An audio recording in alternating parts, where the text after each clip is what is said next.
Hey, in this tutorial we're looking at section 13.4 on the inverse normal distribution. If we know a variable is normally distributed and we know that the mean and standard deviation, then we can find find the value given a probability. Okay, so if we know it's normally distributed and we know the mean and standard deviation, okay, we can find the value given a probability. So this time we're saying the probability of getting less than some value is 0.6, okay, and the mean and standard deviation are 3 and 1. Okay, then we can work out what that value must be. Okay, so to do this, we use the inverse normal function on the calculator, and this could be for less than ones, greater than ones, or in between value questions. Okay, so we'll have a look at some worked examples in a moment on that. Quantiles and percentiles, so they're basically the same thing. The 0.7 quantile is the same as the 70th percentile. Is after to find a value, so to find what value is needed to be in the 70th percentile, then we are solving the probability that Z is less than A for 0.7, and that's for using a CAS calculator. Okay, so we're not going to do these by hand at all. Okay, so this is one of our second times that we're going to be mainly using our calculator, same as section 13.3. Okay, finding the mean or standard deviation. Okay, so this can be a little bit more difficult, but not a lot. Okay, if we know what value is given for a certain percentile and know either the mean or standard deviation, then we can find the other by using the standard normal distribution. So we use the standard normal to find the Z value for the given percentile. Okay, so if we know that we are, say, we have a probability of being in a certain quantile is a given amount, okay, well, what we can do is we can also find the equivalent Z value for that same percentile or quantile, okay, and when we find that, okay, then we can sub in the X value that we're given, sub in either the mean or standard deviation that we're given, and then we can use our equation to solve for the mean or standard deviation. Okay. So we'll get into some worked examples on this stuff. So worked example 4, okay, is if X is normally distributed, okay, find, okay, M given the probability that X is less than or equal to M is equal to 0.85, okay, when we know X is normally distributed with a mean of 15.2 and a standard deviation of 1.5. Okay, so what we do for this, okay, is we're simply going to use our CAS calculator. We're going to go to our inverse normal. Okay, we're going to put in that our mean is 15.2, our standard deviation is 1.5, our probability is our 0.85, and we want to be tail to the left, so we're less than. Okay, when we do all that, we find that M has to have a value of 16.7547. Okay, for part B, what we're doing is we're going to find N, given that the probability that X is greater than N, okay, is equal to 0.37. Okay, and we know that X is normally distributed with a mean of 22, okay, and a standard deviation of 2.75. Okay, so again, we're going to be going to our inverse normal. Okay, this time we're going to be setting our tail to the right because we need to be greater than it. Probability is 0.37, mean is 22, standard deviation is 2.75. When we do that, we'll find that N is equal to 22.9126.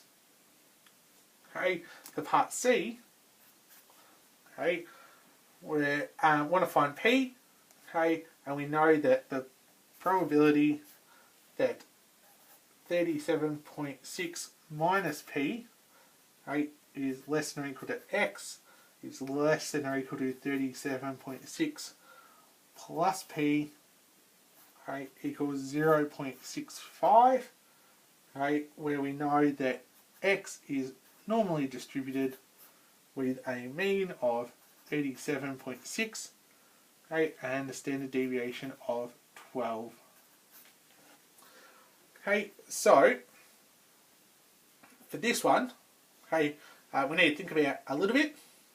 Okay, so what we need to do, okay, is go, well, we know, if we draw a little picture, okay, for this one, okay, we know our mean is our 37.6. Okay, and we know that 37.6 minus p and 37.6 plus p, in there we know that that bit in here is 0.65, okay, which means, okay, that we've got 0.35 left over to be our ends, which means we've got to be 0.175 up there and 0.175 down there. Okay, so what that means is we can say, well, the probability that x is less than 37.6 minus p is equal to 0.175. What we can do then is we can say that our 37.6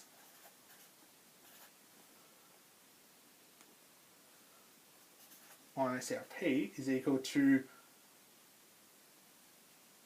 26.38, okay, by using our inverse normal.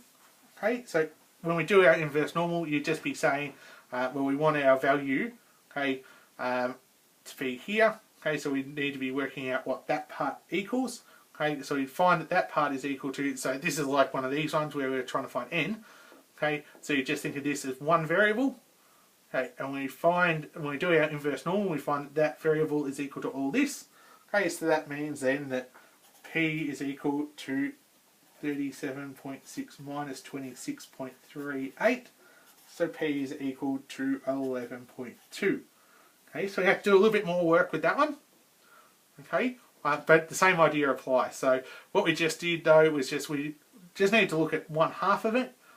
Okay, and identify how much was below that half or above that half. It wouldn't matter which way we went. We could have gone above, okay, and change this to our plus. It wouldn't have mattered. Okay, we still would end up getting the same answer. Okay, it's just this number would have been a little bit different. Okay, and we, then basically just rearrange to find our p. So that worked example 5 we can have a look at also. Okay, so for this one, for part A, okay, we're told that for the normal distribution variable, the normally distributed variable x, the 0.15 quantile is 1.9227. Okay, and we have our mean of 2.7. Okay, and we want to find the standard deviation. Okay, so what we need to do is go, okay, well, we can say the probability that x is less than this value, 1.9227, equals 0.15. So that's how we interpret a 0.15 quantile is this. Okay, well that's the value that x is less than to give us a value of 0.15. Okay, so what we want to do then is we say, well, we want some value z, so that we get our 0.15. So what we do is we do our inverse normal distribution using our mean of 0 and our standard deviation of 1, okay, and we get a z value, okay, for our 0.15 quantile of negative 1.0364. Okay, now we can use our equation z equals x minus mu on sigma. Okay, because we know what z is, it's minus 1.0364, because, well, our x value, okay, was our 1.9227 minus our mean of 2.7 over sigma, okay, which is what we're trying to find out.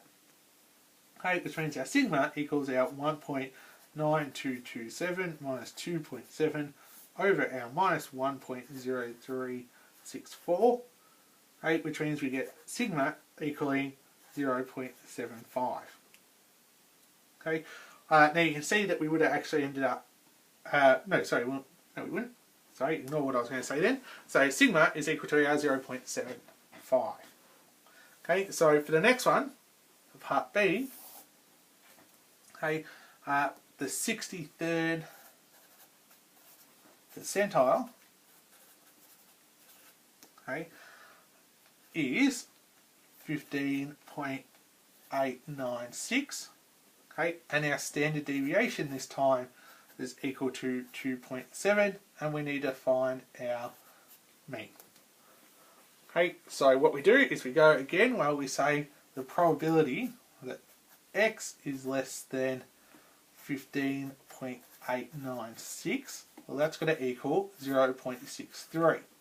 Okay, so we want to find an equivalent z value that also equals our 0.63. So we do our inverse normal distribution and we get a z value equal to 0.3319. Okay, that means that we can set up our equation, z equals x minus mu on sigma. So our z is our 0.3319 equals our x value was 15.896 minus mu, which we don't know, over sigma, which we do, which is 2.7.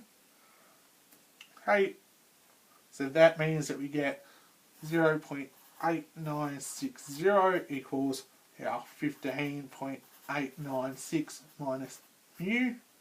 Okay, so mu is equal to 15. Okay, so a lot of this again is going to be calculator work. A lot of this chapter has been. Okay, it's just the way it goes. Okay, but I don't think you'll have too much trouble. You may need to talk to your teacher about how to use your calculator. Okay, it's going to be similar to what I said, but depending on what you're using, whether it's a Casio ClassPad as I use, or whether it's a TI Inspire, things are just a little bit different, but essentially we'll do exactly the same thing. So you'll just need to check with your teacher on how to do these type of questions.